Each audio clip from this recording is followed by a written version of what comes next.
তো নমস্কার বন্ধুরা, আজকে আমি যে বিষয় ভিডিও আমার গলাটাও একটু ধরে গেছে। তো আজকে আমি সরি ম্যানিফেস্টেশন টেকনিকের ব্যাপারে কিছু কথা বলতে চাই।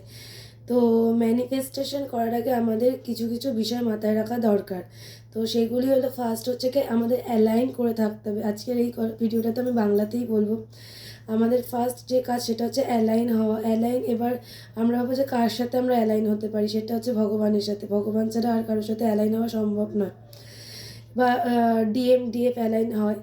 তো সেই অ্যালাইনটা নিজেদের মধ্যেই হয়, ঠিক আছে।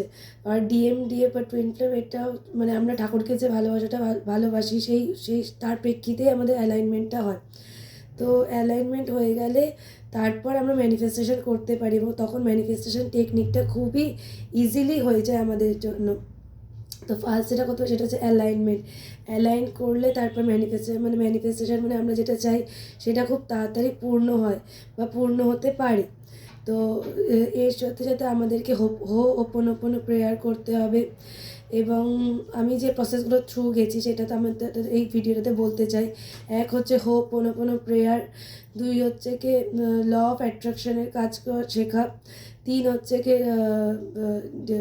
যে আমাদের ডিএনএটা আছে ডিএনএ রিসাইকেল করা, এবং তারপর যে 4 নম্বর হচ্ছে yoga practice, pranayama, asana, and then alignment. তো আমার অ্যালাইন হতে অনেক বছর সময় লেগে গেছে। এটা হয়তো আমি আগে থাকলেই পারতাম, কিন্তু আমি যোগা করতে কোনোদিনও চাইতাম না। ছোটোবেলা থেকে আমার স্কুলে যেসব ম্যাডামরা ছিলেন তারা বলতেন যে ও তো পড়াশোনায় অনেক ভালো, কিন্তু ও একটু দুষ্টুমি করে। আমি খুবই দুষ্টুমি ছিলাম একটুখানি। তো একটু দুষ্টু বুদ্ধি আমার মাথায় সবসময় খেলতো।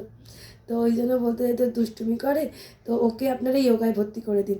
তো আমি কিছুতেই ইয়োগা করতে চাইতাম না। আমি আমার বাবাকে বলতাম, না আমি ইয়োগা করবো না। আমি ডান্স শিখেছি, ড্রয়িং শিখেছি, গান শিখেছি, বাট আমি ইয়োগা কিছুতেই কোনো মতেই করতে চাইনি। বাট আমি এই বড় বয়সে এসে, এত বছর বয়সে সেই ইয়োগা করে যেটা বুঝতে পেরেছি সেটা হচ্ছে অ্যালাইনমেন্ট, এবং অ্যালাইনমেন্ট কত জরুরি। তো এবং অ্যালাইনমেন্ট হলেই আমরা ম্যানিফেস্টেশনটার প্রক্রিয়াটা তাড়াতাড়ি হয়ে যায়।